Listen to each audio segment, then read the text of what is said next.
Portuguese rule from 1750 to 1850. The fall of the Bacen in 1739 signaled the death knell of the Portuguese Empire in the east. This means that when the Portuguese lost the fort in Bacen, that is in Vasai, they came to know that now their downfall in the eastern countries, that is in India and other parts of the eastern world, is coming to an end. But at the same time, it marked the beginning of new developments.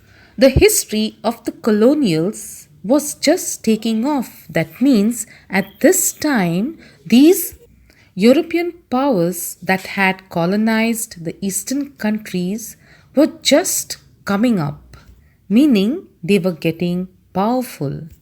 At this time, the people of Goa started taking a lot of interest in matters of freeing themselves from these European colonists. The post 1750 period, that means after 1750, the people of Goa witnessed a lot of change. This period provided the people of Goa opportunities for self expression that took the form of revolts and uprisings.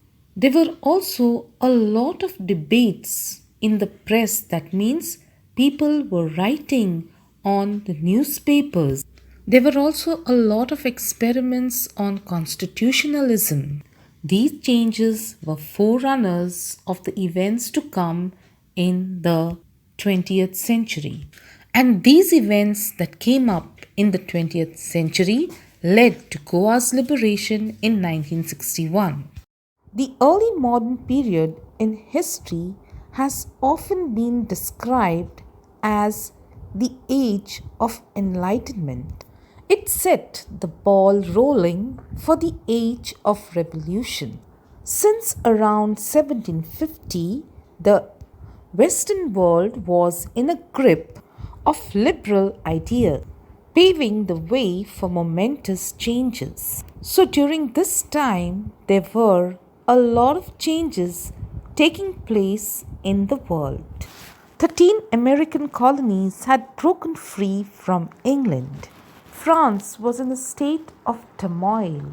Turmoil means in a state of confusion.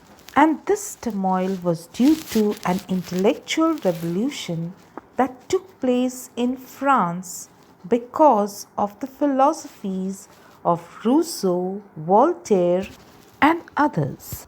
The Jacobin ideas were spreading far and wide in Europe, and all these changes that were taking place in the world were also heard by the Goans, and they too thought of struggling to get freedom for their motherland.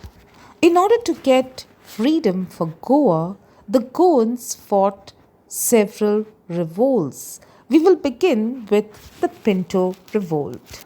This revolt took place in 1787. This revolt aimed at overthrowing the alien government. The alien government means the foreign government. And at this time, the foreign government in Goa was the Portuguese government. It is viewed by some historians as the second anti-colonial revolt in modern times. The first one being the American War of Independence. The plot to stage this revolt, that means the idea to have this revolt, was the mastermind of Father Caetano Francisco Couto and Father José Antonio Gonçalves, who were discontented with the Portuguese policy of racism or racial discrimination. Although both these priests had all the qualification needed, they were denied the post of bishops. Both these priests went to Portugal in 1781 to present their case there before the concerned authorities. But nothing much happened about their case. While they were in Lisbon, they came in contact with José Antonio Pinto, from a family from Candolim. They also met Father Caetano Vittorino Faria. He was the father of the renowned Abbe Faria. They returned to Goa disappointed but firm in their stand that the need of the hour was to rise up in arms against the Portuguese rule and free Goa. They were able to get approval for their plans from their relatives, friends, and acquaintances. Acquaintances means all those who know them. They won the support of several officers of the Bardes and Ponda Legion. The conspirators, that is, Father Caetano and Father Antonio, used to have their meetings in the palatial mansion, that means in the palatial house of the Pintos at Candolim, which was later to be known as Palacio de Conspiração, meaning the Palace of Conspiracy. 10th August 1787 was set as the date for the conspiracy. Conspiracy means an attack on the Portuguese. But the said revolt never saw the light of the day. That means they never happened to go through this revolt.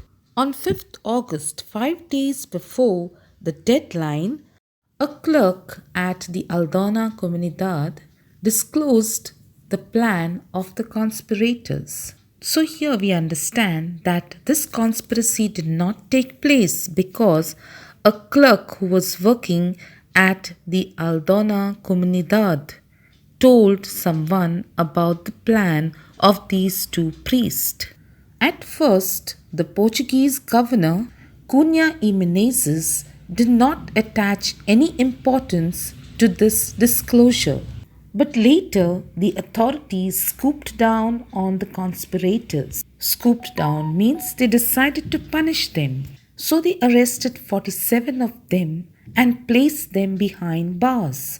Out of the 47, 17 of them were priests and were military officers. The Portuguese conducted a proceeding on these people who were arrested. Out of the 17 priests who were arrested, 3 of them were set free and the others were deported to Portugal. There, they were imprisoned in the fortress of Saint Julian de Barra, where some of them died and some of them were pardoned and were allowed to return to India in 1807. Some of the people who were arrested by the Portuguese were also given a death sentence. One among them was Manuel Caetano Pinto of the Pinto family of Candolim. Before they were hanged, these people were tied to the tail of the horses and dragged through the city. Later, their hands were chopped off and then they were hanged. So, see the brutality of the punishment. Their bodies were then cut and hanged and kept in public places to rot for days together. This was done only to bring about fear in the hearts of the Goans, so that they never again raised their banner of revolt.